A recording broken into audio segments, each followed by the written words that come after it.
दोस्तों, हम इस कहानी को इसके पिछले सभी पार्ट्स के 2 मिनट के रिकैप के साथ आप तक पहुंचा रहे हैं, जिससे पहली बार देख रहे हमारे सब्सक्राइबर भी इस कहानी को अच्छे से समझ सकें। एक कंपनी अल्जाइमर की बीमारी, जिसमें इंसान बातें भूलने लगता है, उसको ठीक करने के लिए एक दवा बनाती है और वो लोग अपना पहला प्रयोग ब्राइट आइज नाम की मादा चिंपैंजी पे करते हैं, जिससे वो बेहद समझदार बन जाती है। लेकिन वो दवा उसके गर्भ में पल रहे बच्चे के अंदर भी चली जाती है, जिस कारण वो पैदाइशी ही बुद्धिमान होता है। इसी का नाम सीजर है, जो हमारी कहानी का हीरो है। सीजर को बचाने के चक्कर में उसकी माँ इंसानों पर हमला कर देती है और वो मारी जाती है। सभी को लगता है कि दवाई फेल हो गई, तो वो कंपनी अपने सभी चिंपैंजियों को मार देती है। लेकिन एक साइंटिस्ट चुपचाप सीजर को अपने घर लाकर अपने बच्चे की तरह पालता है। लेकिन एक हादसे की वजह से साइंटिस्ट को उसे पेट होम में छोड़ना पड़ता है। वहाँ केयरटेकर का लड़का उसे बहुत परेशान करता है। वो वहाँ दुख और अकेलेपन से घिर जाता है। फिर गुस्से में वो अल्जाइमर की दवाई को साइंटिस्ट के घर से चुराकर अपने साथ बंधे सारे चिंपैंजियों को उसकी गैस सुंघाकर सबको समझदार बना देता है और वो उन सभी को लेकर इंसानों से लड़ता बचता हुआ जंगल में चला जाता है। वहीं दूसरी डोज मिलने से सीजर इतना ज्यादा बुद्धिमान हो जाता है कि वो इंसानों की भाषा में साइंटिस्ट से 2 शब्द कहता है, पहला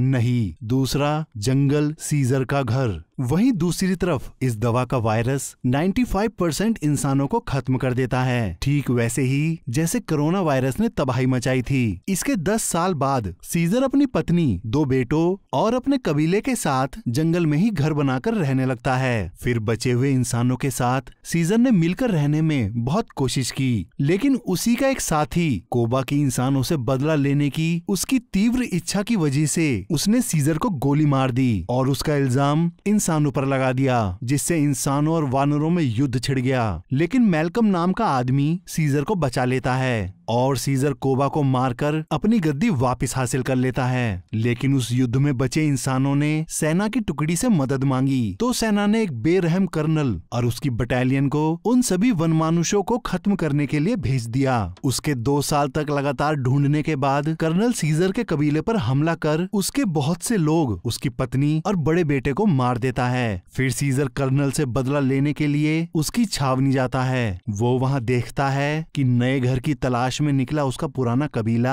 कर्नल ने बंदी बना रखा है। कर्नल धोखे से उसे भी पकड़ लेता है और फिर सीजर की जान के बदले वो सभी वानरों से पत्थर उठवाकर दीवार बनवाता है। असल में सेना ने कर्नल को बागी घोषित कर दिया था, क्योंकि उस वायरस की वजह से उसका बेटा भी मारा गया था। उसके सर पर वानरों को मारने का बस जुनून सवार था, इसीलिए सेना ने छावनी पर हमला कर दिया, जिसमें कर्नल समेत उसके सभी आदमी मारे गए थे। और धमाकों की वजह से पहाड़ से बर्फ गिरने लगती है, तो सीजर अपने कबीले के साथ पेड़ों पर चढ़कर अपनी जान बचा लेता है और सबको एक नई जगह लेकर आता है, जो मरने से पहले उसके बड़े बेटे ने उसको बताई थी। सबको सेफ पहुंचाकर घायल होने की वजह से सीजर अपना दम तोड़ देता है। अब इससे आगे सीजर की मृत्यु के कई पीढ़ियों बाद मानव सभ्यता लगभग खत्म हो चुकी है। अब वो एक विलुप्त प्रजाति मानी जाती है और इस समय पृथ्वी पर वानरों का ही राज है। वानरों ने अलग अलग जगह अपने अलग अलग कबीले बसाए। ऐसे ही वानरों का एक ईगल ओरिएंटेड यानी कि चील कबीला होता है। वो लोग एक उत्सव मनाते थे, जिसमें कबीले के युवाओं को एक रात पहले चील के घोंसले से अंडे लाने पड़ते थे। लेकिन अगर वहाँ 3 अंडे होते तो वो सिर्फ 2 ही उठा सकते थे। वो उन अंडों को लाकर उनमें से चील के बच्चों की बड़े होने तक देखभाल और उन्हें शिकार के लिए तैयार करते थे। प्रशिक्षण पाकर ये चील अपने मालिकों के खाने के लिए मछली लाया करती थीं। इसी कबीले का एक युवा वानर नोआ अपनी दोस्त अनाया और अपनी प्रेमिका सूना के साथ चील के अंडे लेने जंगल की सबसे ऊंची जगह जाता है। वहाँ उन्हें घोंसले में 3 ही अंडे मिलते हैं। अब क्योंकि वो सिर्फ 2 ही उठा सकते थे, तो नोआ एक अंडा अनाया और दूसरा सूना को लेने देता है और खुद सामने वाली पहाड़ी की अब तक की सबसे ऊंची चोटी पर पहुंचकर और चील के हमले से बाल बाल बचते हुए एक अंडे को हासिल कर लेता है। अब वो लोग अंडा लेकर जैसे ही अपने घोड़ों के पास वापस आते हैं, वो घोड़ों को डरा हुआ और साथ ही नोहा का कंबल गायब पाते हैं। तभी उनको वहाँ किसी के होने का एहसास होता है। वो तीनों उसका पीछा करते हुए रेल के टनल तक आ जाते हैं। वहीं उन्हें नोहा का कंबल टंगा मिलता है। सूना हिम्मत करके जैसे ही कंबल वापस लेती है, वो तीनों वहाँ से भाग खड़े होते हैं और सीधा अपने कबीले आ जाते हैं। असल में कबीले वालों का ये पुराना नियम था कि कोई भी वानर उस टनल को पार नहीं करेगा, क्योंकि उन्हें डर था वहाँ इंसान हो सकते हैं। वो लोग इंसानों को इको कहते थे। चील का अंडा लेके आने की वजह से नोआ की माँ खुश हो जाती है और उसको बताती है कि उसका पिता उसका इंतजार कर रहा है। ये पूरा कबीला बिजली के हाई टेंशन तार के खंभों पर लकड़ी के मचान बनाकर रह रहा होता है। नोआ अपने पिता से मिलने मचान के सबसे ऊपरी हिस्से में आता है। वहाँ वो अंडों के लिए घोंसला तैयार कर रहे होते हैं। उसके पिता का सन ईगल नोहा को पसंद नहीं करता, वो उसे चोंच मार देता है। तभी उनको नोहा के कंबल पर लगे इंसानी खून की गंध आ जाती है, तो वो नोहा से टनल पार करने वाली बात पूछते हैं। तो नोहा उन्हें यकीन दिलाता है कि उसने टनल पार नहीं की। फिर नोवा के पिता अपने बड़े बेटे को नोवा का कंबल देकर उस पर लगे इंसानी खून वाले का पता लगाकर उसे अपने कबीले से दूर भगाने के लिए कहते हैं और साथ ही उसके पीछे अपना सन ईगल भेजते हैं। फिर रात में नोवा को उनकी मछली के गोदाम में कुछ आहट सुनाई देती है, तो वो उसके अंदर जाता है। उसको वहाँ पर छुपी बैठी एक इंसानी लड़की दिखाई देती है। वो नोहा को देखते ही उसे धक्का मारकर जंगल की तरफ भाग जाती है। उसके धक्के से नोवा जो चील का अंडा लेकर आया था वो टूट जाता है। तो वो अनाया और सूना से कहता है, मुझे सुबह होने से पहले एक और अंडा ढूंढना होगा। फिर वो अपने घोड़े को लेकर जंगल में चला जाता है। रास्ते में उसको कुछ वानरों की आवाज के साथ बिजली कड़कती हुई दिखाई देती है। नोवा उस जगह जाकर देखता है, वहाँ पर कुछ वानर मास्क और कवच पहने मरे पड़े हैं। तभी उसका बड़ा भाई घायल हालत में उसके पास आकर कहता है, ऐसे और भी आ रहे हैं, और अपना दम तोड़ देता है। किसी ने उसकी पीठ पर खंजर घोंप दिया था। उनके जैसे और भी वानर आने से पहले नोवा वहीं पास की झाड़ी में छुप जाता है। उन मास्क पहने वानरों का कमांडर सिल्वा अपने वानरों को मरा देख भड़क जाता है। तभी उनको नोहा के भाई की लाश पर से इंसानी खून लगा कंबल मिल जाता है। असल में वो इसी लड़की का पीछा कर रहे थे जिसका खून कंबल पर लगा था। वहीं उनको नोहा का घोड़ा भी दिखाई दे जाता है। तो कमांडर सिल्वा उसके कबीले का पता लगाने के लिए अपनी करंट पैदा करने वाली छड़ी से नोआ के घोड़े को करंट देकर उसका पीछा करते हुए ईगल कबीले में आ जाता है। वहाँ वो पूरे कबीले को आग लगाकर सबको बंदी बनाने लगता है। नोआ वहाँ वापस आकर अपने पिता को बचाने के लिए जलते हुए मचान पर ही चढ़ जाता है। तो कमांडर सिल्वा उसे चढ़ते हुए देख लेता है। नोआ मचान पर अपने पिता के साथ मिलकर सभी ईगल्स को खोलकर बचा लेता है, लेकिन लाख कोशिश करने पर भी वो कमांडर सिल्वा से अपने पिता को बचा नहीं पाता। उल्टा कमांडर सिल्वा नोआ से लड़ता हुआ उसको मचान से बाहर फेंक देता है। तो नोआ बिजली के तार को पकड़कर लटक जाता है। तो कमांडर सिल्वा अपनी छड़ी से तार में करंट दौड़ाने से पहले कहता है, महान सीजर के लिए। करंट के झटके से नोआ के हाथों से तार छूट जाता है और वो सीधा नीचे आकर गिरता है। अगली सुबह जब नोआ को होश आता है, वो देखता है कि उसका कबीला तबाह हो चुका है। उसको वहीं करंट वाली छड़ी मिलती है जो खराब हो चुकी थी। वो अपने पिता की सन ईगल को एक जगह बैठा देख उस जगह जाकर देखता है। वहाँ उसके पिता की लाश पड़ी होती है। नोवा अपने दुख, दर्द और बेबसी के साथ रोता हुआ उनकी लाश के पास ही बैठ जाता है। फिर वो उनको दफनाकर उन्हीं की कसम खाता हुआ कहता है कि मैं अपने कबीले को ढूंढकर घर वापस लाऊंगा। और फिर अपने पिता की सन ईगल का पीछा करते हुए अपने कबीले वालों को खोजने के लिए जिंदगी में पहली बार टनल को पार करके दूसरी तरफ निकल आता है। वो जगह बिल्डिंगों से भरी पड़ी थी, वहाँ कभी इंसान रहा करते थे। वहीं आगे चल कर उसको उसकी माँ का कंबल मिलता है, लेकिन तूफान आ जाने की वजह से नोआ जंगल में ही आग जलाकर सो जाता है। फिर अगली सुबह जब उसकी आंखें खुलती हैं, तो वो सन ईगल को अपने हाथ पर बुलाने के लिए गाना गाता है, लेकिन सन ईगल उसको पंजा मारकर उड़ जाती है। असल में वो सभी ईगल्स को कंट्रोल करने के लिए ही गानों की धुनों पर ट्रेनिंग दिया करते थे। फिर नोआ उसका पीछा करते हुए घने जंगल में पहुँचता है। वहाँ उसको धुआं दिखाई देता है। वो जैसे ही धुएं की जगह पर पहुँचता है तो सतह कमजोर होने की वजह से वो नीचे गिर जाता है। अब क्योंकि उसके पास करंट वाली छड़ी थी, तो वहाँ पर छुपकर रह रहे एक बेहद ही बुद्धिमान ओरांगुटान उसको मास्क वाला सैनिक समझ बैठता है। तो नोवा उसको अपनी सारी सच्चाई बता देता है। उसका सच जानकर ओरांगुटान अपना नाम राका बताता हुआ कहता है, उन्होंने ही मेरे कबीले को भी तबाह कर दिया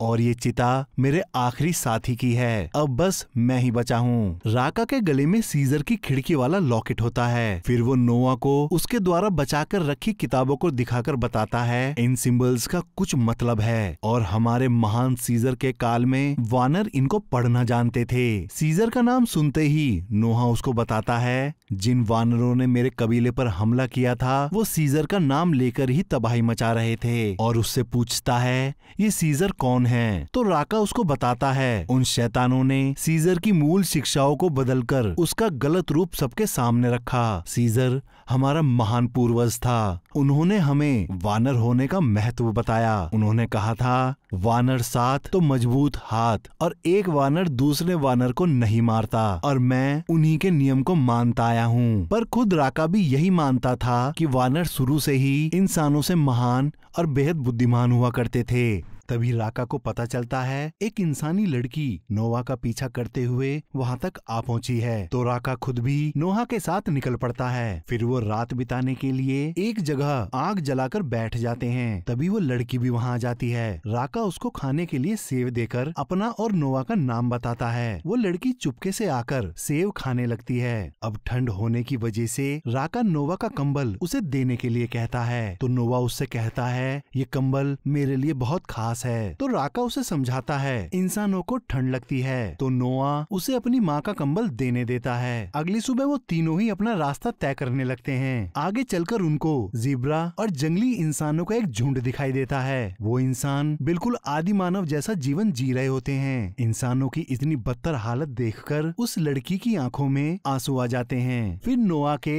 लड़की को इंसानों के साथ छोड़ते समय राका उसको सीजर के चिन्ह वाला लॉकेट देकर सीजर की ही सीख पर चलने की सलाह देता है। ठीक उसी समय कमांडर सिल्वा अपने वानर सैनिकों के साथ उन इंसानों पर हमला कर उनको बंदी बनाने लगता है। वो लड़की उससे बचने की बहुत कोशिश करती है। तभी उनके अत्याचारों को देखकर नोआ उस लड़की को बचाने के लिए उसे ढूंढने लगता है। तभी वो लड़की झाड़ियों में से खड़ी होकर नोआ का नाम लेकर उसे आवाज लगाती है। तो नोआ कमांडर सिल्वा से पहले उस लड़की को पकड़ लेता है और राका और उसके साथ वहाँ से निकल जाता है। कमांडर सिल्वा उन्हें देखता रह जाता है। फिर एक जगह रुककर नोवा राका को बड़ी हैरानी से बताता है ये लड़की बोल सकती है। पर राका उसकी बात पर भरोसा नहीं करता। तभी वो लड़की बोलती है मेरा नाम मे है। तो राका और नोवा उसे ऐसे देखते हैं जैसे इंसान ने किसी चिंपैंजी को बोलते हुए सुन लिया हो। उन दोनों का मुंह खुला का खुला रह जाता है। तभी वो नोआ को बताती है कि वो जानती है उसका कबीला इस समय कहाँ कैद है। उसी रात नोआ उस करंट वाली छड़ी को ठीक कर लेता है। अगली सुबह में उन्हें लेकर एक उफनती नदी के किनारे पहुंचती है और लकड़ी के बने पुल से उसे पार करने लगती है। लेकिन तभी कमांडर सिल्वा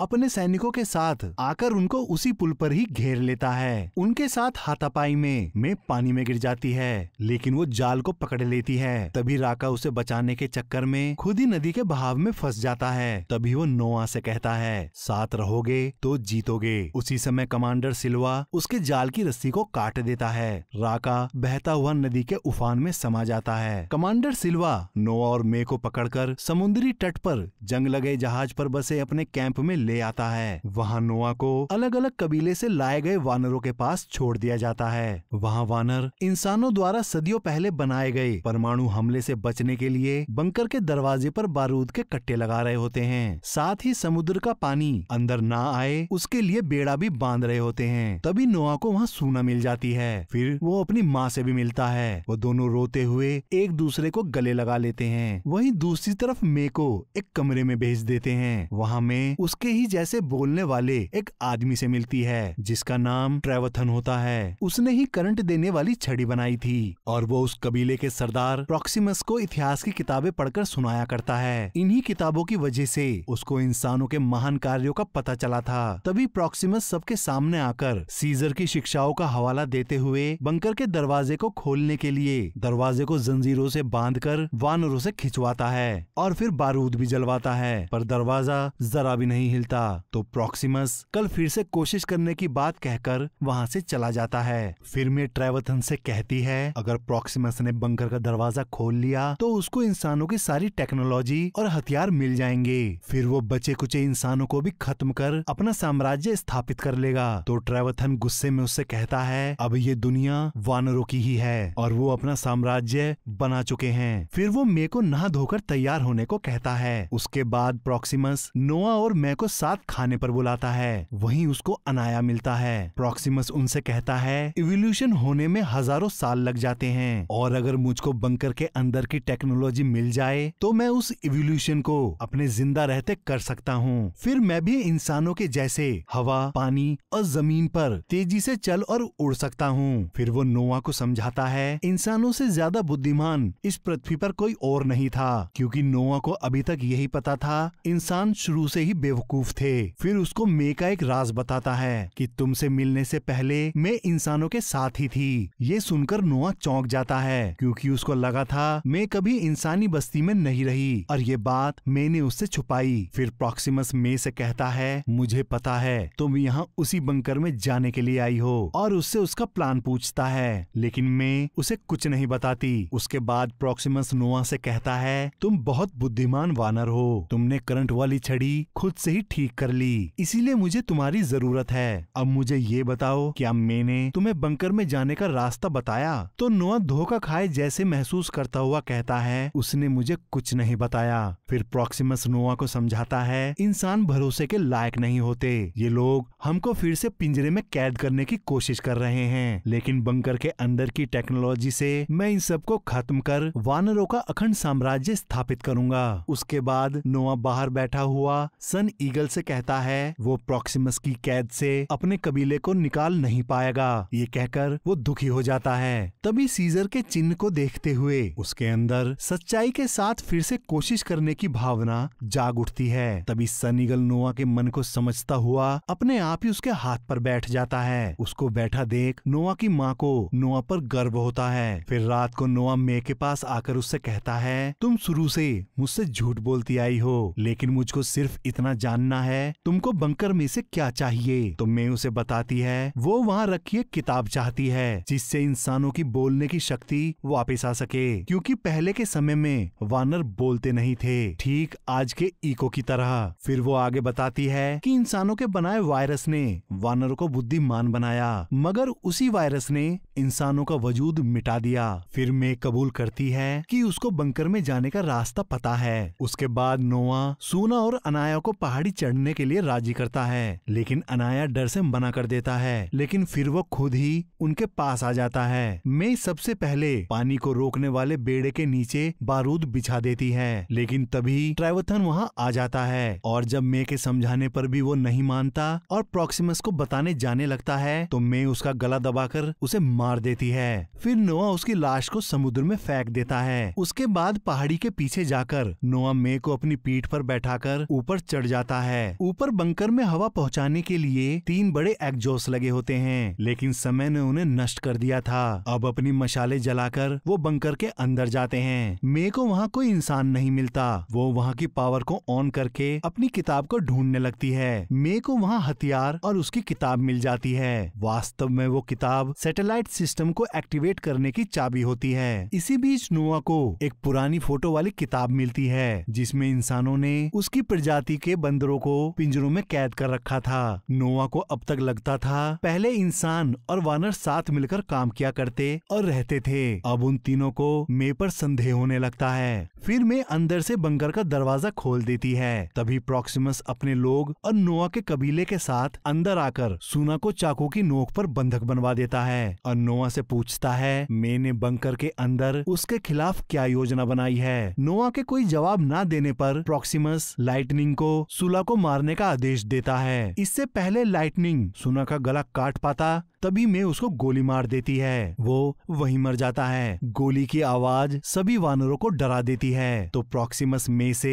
ऐसे और हथियारों के बारे में पूछता है और इसके बदले वो मे को जाने देने की बात कहता है। अब हथियार प्रॉक्सिमस को ना मिले, इसीलिए मे पानी को रोकने वाले बेड़े को बारूद से उड़ा देती है, जिससे पानी बंकर के अंदर आने लगता है। तो सभी वानर बचने के लिए बंकर के अंदर आ जाते हैं। नोआ अपने कबीले को ऊपर चढ़ने को कहता है। तभी कमांडर कमांडर सिल्वा नोआ के सामने आकर उससे लड़ने लगता है, लेकिन नोआ उससे बचता हुआ उसको पाइपों के बीच फंसाकर पानी में डूबकर मरने के लिए छोड़ देता है। उसके मरते ही नोआ वहीं से निकल कर आता है जहाँ से वो बंकर के अंदर घुसा था। उसका पूरा कबीला बच गया था। तभी प्रॉक्सिमस नोआ पर हमला कर उसको अधमरा कर देता है और उसके आगे घुटने टेकने को कहता है। फिर नोआ अपनी पूरी ताकत समेटकर अपने कबीले का ईगल गीत गाना शुरू करता है, तो कबीले वाले भी उसके साथ मिलकर गीत गाने लगते हैं, जिससे उनकी ईगल्स प्रॉक्सिमस पर हमला कर उसको पहाड़ी से नीचे गिराकर उसका अंत कर देती हैं। फिर सन ईगल नोआ के हाथ पर वापस आकर बैठ जाता है। वो सभी वापस आकर अपने घरों को फिर से बनाने लगते हैं। नोआ अपने पिता की तरह घोंसले को तैयार करता है। तभी मैं उससे मिलने आती है। वो नोआ से कहती है इंसानों को उनका हक और जगह वापस मिलनी चाहिए। तो नोआ उसको बताता है अगर सभी जगह इंसानों का हक था तो क्या वानर फिर से बेजुबान हो जाएं? क्योंकि राका के सीजर सिर्फ एक चीज चाहते थे कि वानर और इंसान साथ रहें। क्या ये सच में हो सकता है? उसकी बात मे को इमोशनल कर देती है और नोआ को जान से मारने का अपना ख्याल त्याग देती है, क्योंकि उसको लगता था नोआ बेहद ही बुद्धिमान है और अगर वो जिंदा रहा तो वो वानरों के साम्राज्य को खत्म होने नहीं देगा। फिर नोआ सीजर के निशान वाला लॉकेट मे को देकर कहता है ये बहुत खास है। उसको लेकर मे वहाँ से चली जाती है और सीधा एक सैटेलाइट स्टेशन बेस पर आकर वहाँ पहले से मौजूद इंसानों को